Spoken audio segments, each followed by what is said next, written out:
Bonjour, je suis Claudia Prolongeau et vous écoutez Crime Story, le podcast fait divers du Parisien. Décidément, ce sont les faits divers et leurs conséquences qui ont la vedette aujourd'hui.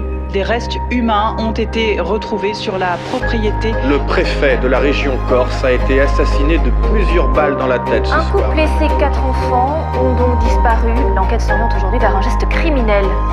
Chaque semaine, je vous raconte une grande affaire criminelle en m'appuyant sur l'expertise du chef du service police-justice du Parisien, Damien Delseny. Bonjour Damien. Bonjour Claudia. Dans Crime Story, aujourd'hui, nous racontons l'histoire du dépeceur de Montréal. Un meurtre barbare au Canada et une cavale internationale qui va faire escale en France. Paris, printemps 2012. Un vent de panique souffle sur la capitale. En seulement un week-end, plus de 8000 signalements ont été faits à la police par des habitants de l'Île-de-France. 8000 appels de personnes sûres et certaines qu'elles ont croisé la route d'un tueur sadique. Plusieurs pistes sont actuellement étudiées par la police. Depuis 72 heures, des témoins auraient affirmé avoir reconnu le tueur dans divers quartiers de Paris et de la banlieue parisienne. Tout commence quelques jours plus tôt, le mardi 29 mai, à plus de 5000 km de là, dans la province du Québec. Dans un quartier de Montréal, baptisé Côte-des-Neiges, le concierge d'une résidence repère, peu après 9h du matin, une valise qui l'intrigue. Elle est posée avec les ordures à l'arrière du bâtiment. Ce qui attire son attention, c'est d'abord le cadenas qui la ferme. Pourquoi prendre la peine de verrouiller une valise qu'on met à la poubelle ? Mais surtout, il remarque que des asticots en sortent par une ouverture et qu'elle dégage une odeur pestilentielle.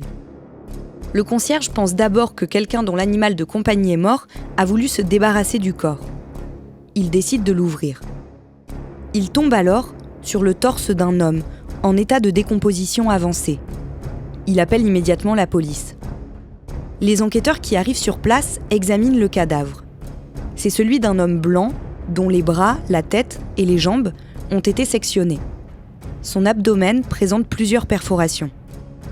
Plus tard dans la journée, vers 18h, dans la capitale, Ottawa, une hôtesse d'accueil qui travaille au siège du Parti conservateur canadien réceptionne un colis. Il est maculé d'un liquide rouge qui ressemble à du sang. Intriguée, elle décide de l'ouvrir et manque de s'évanouir. À l'intérieur du colis, l'hôtesse découvre un pied humain. Le parti prévient immédiatement la police. Un poème écrit sur un papier est glissé dans la boîte contenant le membre humain. Les roses sont rouges, les violettes sont bleues. La police, pour t'identifier, aura besoin de tes empreintes dentaires, salope. Quelques heures plus tard, dans un bureau de poste de la ville, un autre colis, destiné cette fois-ci au siège du Parti libéral, est mis de côté. Lui aussi est taché de sang. Quand les enquêteurs le récupèrent, ils trouvent à l'intérieur une main. Les analyses révèlent que les deux membres appartiennent à la même personne. Une enquête démarre de toute urgence.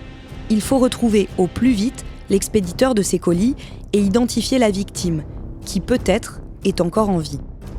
L'information passe de la police d'Ottawa à celle de Montréal, chargée d'enquêter sur le buste. Les fonctionnaires mobilisés comprennent alors qu'ils font face à une sorte de puzzle humain.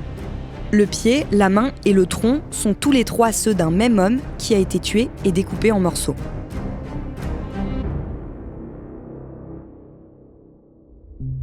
Damien, comment la police recherche la personne qui a envoyé ces colis ? À côté de la valise retrouvée à Montréal, il y a une trentaine de sacs qui dégoulinent tous de sang. La police va donc les ouvrir et analyser le contenu de ces sacs un à un. Il y a une bouteille de vin, un poster, des vêtements, un tournevis peint en gris, une disqueuse, un couteau. Il y a même le cadavre d'un petit chien blanc et noir. Quelques papiers, dont un permis de conduire de l'Ontario et la facture d'une pharmacie, sont également récupérés. Les deux sont au même nom. Ce nom, c'est Luca Rocco Magnotta, un Canadien de 29 ans. Et sur la facture, il y a l'adresse de l'immeuble qui se trouve juste à côté. La police en déduit donc que Luca Rocco Magnotta habitait dans cet immeuble et qu'il a donc été possiblement assassiné. Les enquêteurs se rendent dans l'appartement de Luca Rocco Magnotta pour faire un repérage. Sur place, rien d'anormal n'est constaté, l'appartement est en ordre, il semble habité, mais il y a quelque chose qui les perturbe un peu, c'est qu'il y a une très forte odeur de produits chimiques, de produits d'entretien. Mais ils n'ont pas vraiment de mandat en fait pour perquisitionner, pour fouiller cette maison, donc ils referment, ils repartent. Ils vont quand même saisir les images de vidéosurveillance de la résidence et voient sur ces images qu'un jeune homme descend des sacs dans un local poubelle le 25 mai précisément, c'est-à-dire 4 jours avant la découverte du torse. Ces allers-retours, ils se font donc en pleine nuit, à 2h47 du matin, comme c'est visible sur les images de vidéosurveillance. La personne qui descend les sacs, elle porte un t-shirt jaune, c'est à peu près la seule indication qu'on a. Et donc il y a plusieurs allers-retours qui vont durer quand même en tout 2 heures, ces manipulations dans la cage d'escalier. Sur les caméras, on voit cette personne avec le t-shirt jaune, elle va descendre une 20aine de fois, à la fois des sacs poubelles et donc la fameuse valise. Il semblerait que le tueur n'ait pas envoyé qu'un pied et une main de la victime dans des colis, mais aussi d'autres morceaux de son corps. Alors probablement, puisque dans les sacs que les enquêteurs vont découvrir, il y a les bras et les jambes de la victime. Il manque toujours les pieds, les mains et la tête. On va le savoir une semaine plus tard, le mardi 5 juin, à 13h précisément heure locale, puisqu'un colis contenant une autre main arrive cette fois dans une école primaire de Vancouver. Vancouver, ça se trouve complètement de l'autre côté du pays, du Canada, à 4500 km à l'ouest de Montréal. Ça explique le temps que le colis a mis pour arriver là-bas. Là aussi, ce colis, il dégage une odeur très forte et très particulière. Et c'était un colis qui était apparemment destiné cette fois au Premier ministre canadien, Justin Trudeau. The first package containing what appeared to be a human hand was opened by staff at Falls Creek Elementary School after 1 p.m. today. Another package containing what appeared to be a human foot was found by staff at St. George's School later this afternoon. Les enquêteurs retrouvent le bureau de poste d'où ont été envoyés les colis. Et quelques heures plus tard, sur les images de vidéosurveillance de l'agence, ils repèrent Luca Rocco Magnotta. Le jeune homme n'est donc pas la victime, mais l'assassin. Une vidéo effroyable postée sur Internet le confirme. Elle a été publiée sur le site Best Gore par Magnotta lui-même et la décoration qu'on y voit ne laisse aucun doute. Elle a bien été tournée dans son appartement du quartier Côte-des-Neiges. Sur les images enregistrées dans la nuit du jeudi 24 au vendredi 25 mai, Luca Rocco Magnotta est debout, à côté d'un homme allongé sur un lit. Il s'approche, lui caresse un peu le visage, puis s'éloigne et revient vers lui avec une sorte de pic à glace, sûrement le tournevis peint en gris, selon les enquêteurs. Il le poignarde des dizaines de fois, puis il l'égorge. Les enquêteurs, habitués à reconstituer des scènes de crime à partir des éléments qu'ils ont, se retrouvent à voir précisément le processus de mise à mort de la victime. Comme s'ils étaient postés juste derrière le meurtrier pendant tout le déroulé de son crime. Après avoir découpé le corps de la victime, Luca Rocco Magnotta se filme devant la baignoire remplie d'eau, en train de jouer avec une tête. Pour la première fois, la police découvre le visage. C'est celui d'un jeune homme asiatique d'une 30aine d'années. De brèves recherches leur permettent de l'identifier.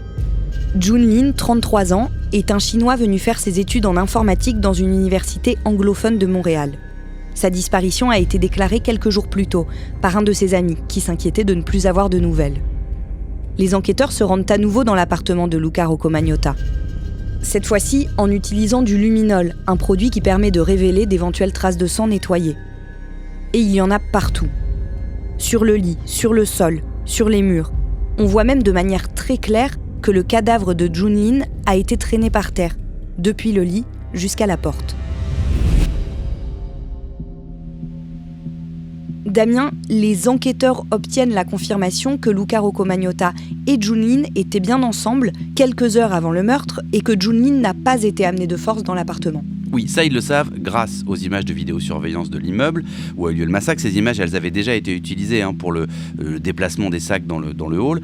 Et sur ces images, on constate qu'à 22h17, le jeudi 24 mai 2012, on voit Luca Rocco Magnotta et Junlin passer la porte d'entrée. Apparemment, Junlin, il n'est pas forcé de passer cette porte d'entrée. Et on sait ensuite qu'un sédatif a été retrouvé dans le sang de la victime, de Junlin. Donc, les enquêteurs vont en déduire que Luca Rocco Magnotta a dû probablement droguer Junlin. Est-ce qu'on sait comment Luca Rocco Magnotta et Junlin se sont rencontrés ? Sur Internet, Junin était homosexuel, il était assez discret sur la question, mais il était aussi venu à Montréal, au Canada, pour pouvoir vivre une vie amoureuse de manière plus libre que celle qu'il aurait pu mener en Chine. Alors même si sa famille ne le savait pas et qu'il n'en faisait pas nécessairement état, il essayait de profiter de ce séjour au Canada aussi pour faire des rencontres. Et le 24 mai 2012, donc, les deux hommes se sont retrouvés. Ils ne s'étaient jamais rencontrés ou jamais vus avant. Il faut prévenir la famille de l'étudiant chinois. Et surtout, il faut à tout prix neutraliser Luca Rocco-Magnotta avant qu'il ne recommence. La tâche s'annonce difficile. Les enquêteurs ne savent pas du tout où il est. Ce qu'ils savent en revanche, c'est qu'il a d'ores et déjà quitté le pays. Et qu'il peut être à peu près n'importe où. Le samedi 26 mai 2012, Luca Rocco-Magnotta décolle de Montréal dans un vol pour Paris. Mais comme l'Union européenne permet de changer de pays sans passeport, aucune certitude qu'il y soit toujours quand les policiers commencent à le chercher 2 jours plus tard, le lundi 28 mai. Par ailleurs, celui que les médias surnomment déjà le dépeceur de Montréal a la réputation de se grimer. On pense qu'il pourrait avoir changé de coupe de cheveux et même qu'il pourrait s'habiller en femme.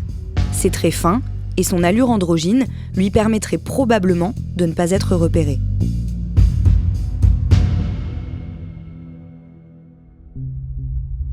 Damien, à ce stade, qu'est-ce qu'on sait de cet homme ? Déjà, une chose insolite, c'est que Luca Rocco-Magnotta n'est pas son identité d'origine.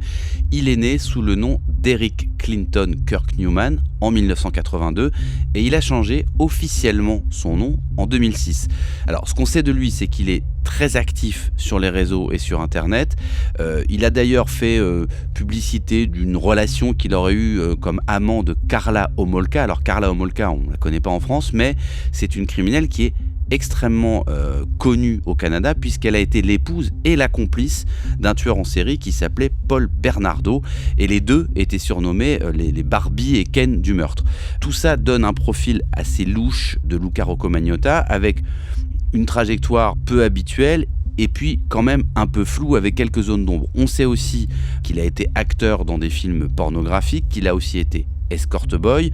Alors tout ça est aussi lié à son apparence physique. C'est un garçon qui est, on l'a dit, avec un physique un peu androgyne, mais assez beau, et surtout avec un visage assez particulier, avec une teinte très très cireuse.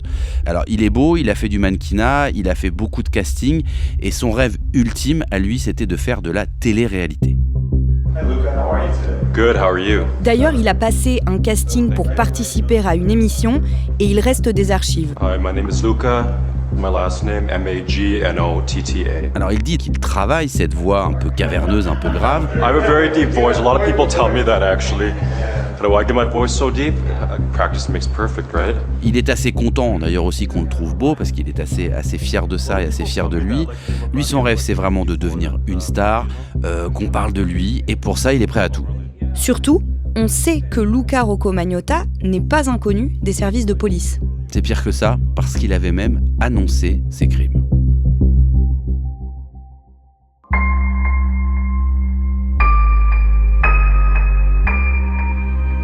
Vous venez d'écouter le premier épisode de Crime Story, le dépeceur de Montréal. Suite et fin de ce podcast dans le 2e épisode, déjà disponible sur toutes les plateformes d'écoute et sur le site leparisien.fr. Crime Story est le podcast fait divers du Parisien.